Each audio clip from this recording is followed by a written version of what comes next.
नमस्कार विद्यार्थी मित्रांनो, स्वागत आहे तुमचं SK MPSC अकॅडमी या आपल्या YouTube चॅनलमध्ये। आज दिनांक 13 ऑगस्ट 2024 वार आहे मंगळवार। तुमच्यासाठी घेऊन आलो आहे संपूर्ण वृत्तपत्र विश्लेषण, ज्यामध्ये या ठिकाणी आपण Loksatta newspaper, the Indian express, the Hindu या न्यूजपेपर मध्ये ज्या कोणत्या न्यूज स्पर्धा परीक्षा दृष्टिकोनातून आपल्यासाठी महत्त्वाच्या असतात त्यांना या ठिकाणी आपण इन डिटेल मध्ये स्टडी करत असतो।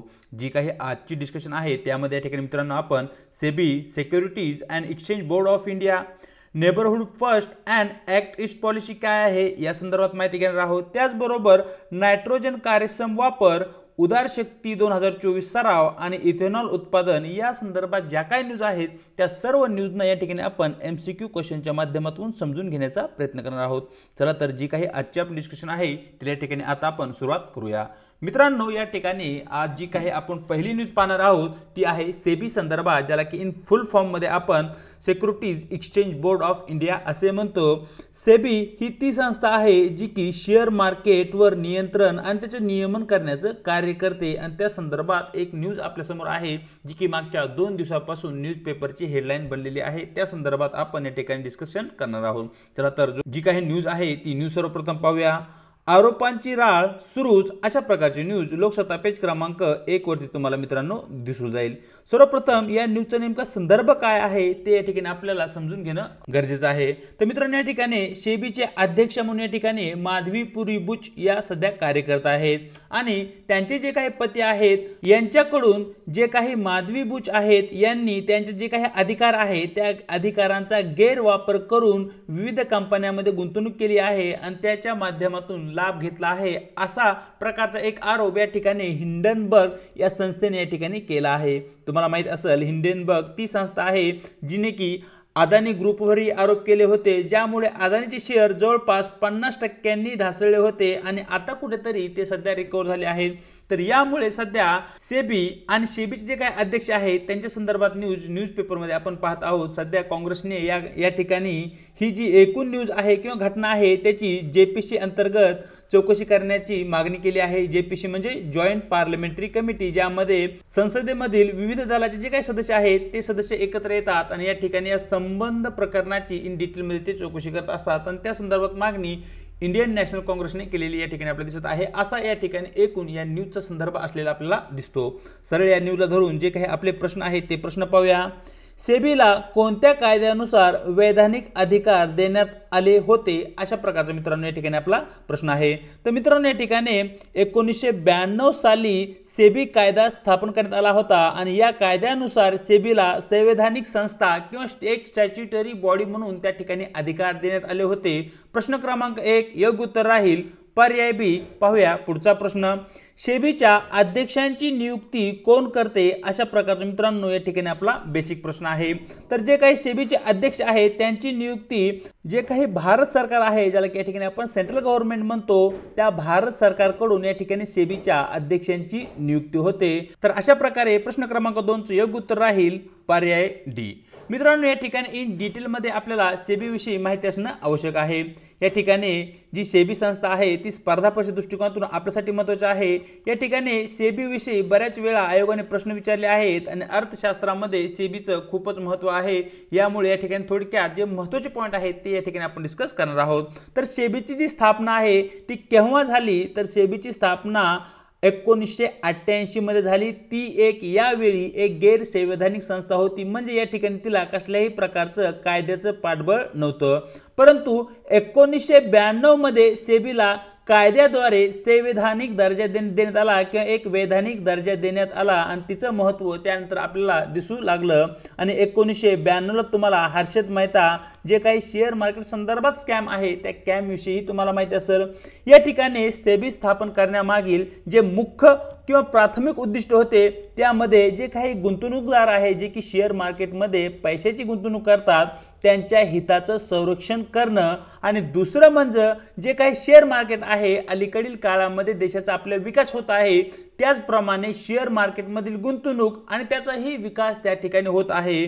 शेअर मार्केटचा विकास व्हावा आणि त्याचबरोबर त्याचे योग्य प्रकारे नियमाच्या आधारावर नियमन व्हावे यासाठी सेबी स्थापन करण्यात आली आणि तेच मुख्य उद्दिष्ट या ठिकाणी सेबी स्थापनेमागील असलेलं आपल्याला दिसतं। सेबीचं जे काही मुख्यालय आहे ते मुंबई, जी की आपल्या महाराष्ट्र राज्याची राजधानी आहे, त्या राजधानीच्या ठिकाणी आहे। सेबी नियमन करताना स्टॉक एक्सचेंज, म्युच्युअल फंड आणि जे काही डिपॉझिटरी आहेत या भारतातील सिक्युरिटीज मार्केटमधील महत्त्वाच्या संस्थांचं किंवा घटकांचं या ठिकाणी नियमन करण्याचा अधिकार सेबीला प्राप्त झाला आहे। सेबीच्या प्रमुख कार्यामध्ये प्रामुख्याने अनुसूचित व्यापार पद्धतींना रोखणे, म्हणजे जे काही शेअर मार्केटमध्ये चुकीच्या पद्धतीने व्यापार केला जातो तो व्यापार रोखणे। दुसरा आहे इनसाइडिंग ट्रेडिंग, त्याला रोखणे आणि त्यानंतर सिक्युरिटीज मार्केटमध्ये एक प्रकारची पारदर्शकता किंवा ट्रान्सपरन्सी निर्माण करणे हे मुख्य उद्देश मित्रांनो या ठिकाणी आपल्याला सेबीच्या कार्याचा असलेला आपल्याला दिसतो। या ठिकाणी इनसाइडर ट्रेडिंग म्हणजे काय हे तुम्हाला माहिती असणं पाहिजे। फॉर एक्झाम्पल आपल्याकडे बॉम्बे स्टॉक एक्सचेंज आहे, तर मित्रांनो फॉर एक्झाम्पल एक्स नावाची एक व्यक्ती आहे जी की बॉम्बे स्टॉक एक्सचेंजमध्ये कार्य करत आहे आणि या व्यक्तीला एका पर्टिक्युलर शेअर विषयी अगोदरच माहिती आहे। म्हणजे फॉर एक्झाम्पल एक्स जो व्यक्ती आहे त्याला वाय या शेअर विषयी अगोदर माहिती आहे, म्हणजेच या ठिकाणी या वाय या शेअरचा जो काही भाव आहे तो येणाऱ्या काळामध्ये वरती जाणार आहे। मग एक्स व्यक्ती काय करेल, या ठिकाणी या वाय शेअरमध्ये पैशाची गुंतवणूक करेल, म्हणजे त्याला अगोदर किंवा अंतर्गत जी काही माहिती आहे त्या माहितीचा वापर करून जर एखादी व्यक्ती अशा प्रकारचा व्यापार शेअर मार्केटमध्ये करत असेल आणि त्याच्या माध्यमातून लाभ मिळवत असेल तर अशा प्रकारची जी काही एकूण स्थिती आहे त्याला या ठिकाणी आपण इनसाइडर ट्रेडिंग असे म्हणतो। आणि अशा प्रकारची जी काही इनसाइडर ट्रेडिंग आहे तिला प्रतिबंधित करणे हे मुख्य कार्य या ठिकाणी सेबीचं असलेलं आपल्याला दिसतं। या ठिकाणी जसे की आपण चर्चा केली आहे की सेबीचे जे काही अध्यक्ष आहेत त्यांची नियुक्ती भारत सरकारकडून केली जाते। या ठिकाणी सेबीचं जे काही बोर्ड आहे त्या बोर्डाची रचना ही आपल्याला माहिती असणं आवश्यक आहे। सेबी बोर्डावर एक अध्यक्ष असतात, त्यानंतर 2 सदस्य हे वित्त मंत्रालयाकडून नियुक्त केले जातात, एक सदस्य आरबीआय नियुक्त असतो आणि भारत सरकारकडून नियुक्ती भेटलेले 5 सदस्य, म्हणजे असे एकूण मित्रांनो या ठिकाणी 8 आणि 1 9 सदस्य हे सेबीच्या बोर्डावर कार्य करताना आपल्याला दिसतात।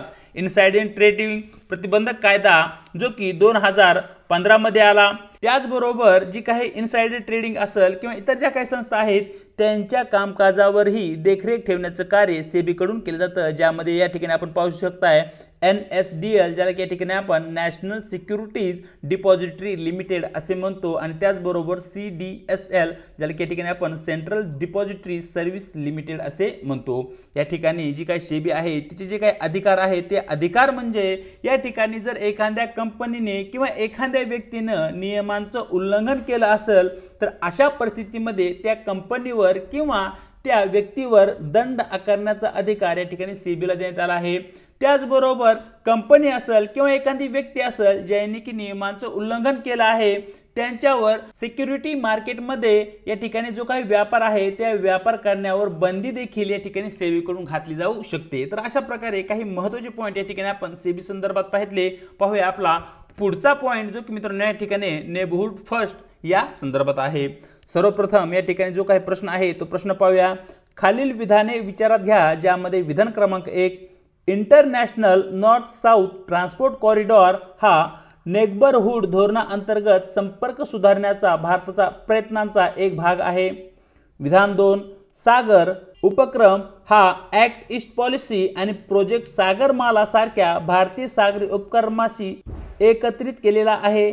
तर मित्रांनो या ठिकाणी वरील 2 विधानापैकी कोणते विधान बरोबर आहेत हे या ठिकाणी आपल्याला विचारण्यात आलं आहे। तर मित्रांनो सर्वप्रथम साइडला तुम्ही एक पिक्चर पाहू शकता, या पिक्चरच्या माध्यमातून सर्वप्रथम आपल्याला माहिती असलं पाहिजे की international north south transport corridor म्हणजे काय आहे। या ठिकाणी तुम्ही आपल्या इंडियाचा मॅप पाहू शकताय।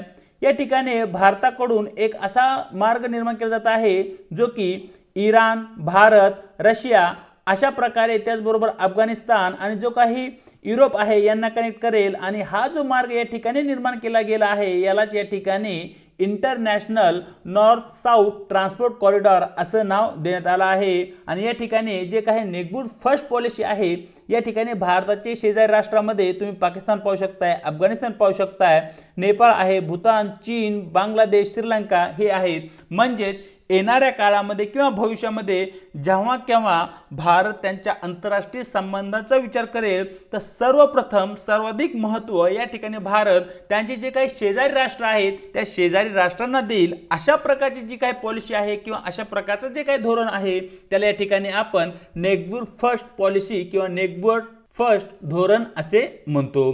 त्यानंतर पुढची एक पॉलिसी आहे मित्रांनो, ती आहे ॲक्ट ईस्ट पॉलिसी।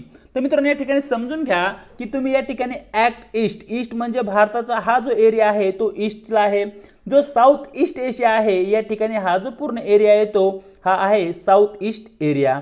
या ठिकाणी भारताचं लक्ष या ठिकाणी या साऊथ ईस्ट कंट्रीवर आहे आणि त्यांच्यासोबत जे काही भारताचे संबंध आहेत ते अधिक मजबूत करणे, त्यांच्या विकासामध्ये अधिक वाढ करणे, अशा प्रकारचे काय धोरण आहे ते धोरण या ठिकाणी भारताच्या ॲक्ट ईस्ट पॉलिसीनुसार आपल्याला दिसतं। आणि त्याच माध्यमातून या ठिकाणी प्रोजेक्ट सागरमाला जो की इंडियन ओशन मध्ये प्रामुख्याने राबवला जात आहे। इंडियन ओशन मध्ये जे काही शेजारी राष्ट्र आहेत आणि इंडियन ओशनला बॉर्डर असणारे जे काही राष्ट्र आहेत यांचे सहसंबंध कशा प्रकारे एक आहेत, यामध्ये कशा प्रकारचा समन्वय असावा या संदर्भात एकूण सागर हे हा उपक्रम असलेला आपल्याला दिसतो। तर मित्रांनो या ठिकाणी international north south transport corridor आणि नेबरहूड फर्स्ट यांचा कसल्याही प्रकारच्या या ठिकाणी संबंध नसल्या कारणाने आपलं जे काही विधान क्रमांक 1 आहे ते चुकीचं ठरतं आणि या ठिकाणी विधान क्रमांक 2 अगदी बरोबर असल्या कारणाने आपलं योग्य उत्तर राहील पर्याय बी केवळ विधान 2 बरोबर। पाहूया आपला पुढचा प्रश्न जो की मित्रांनो या ठिकाणी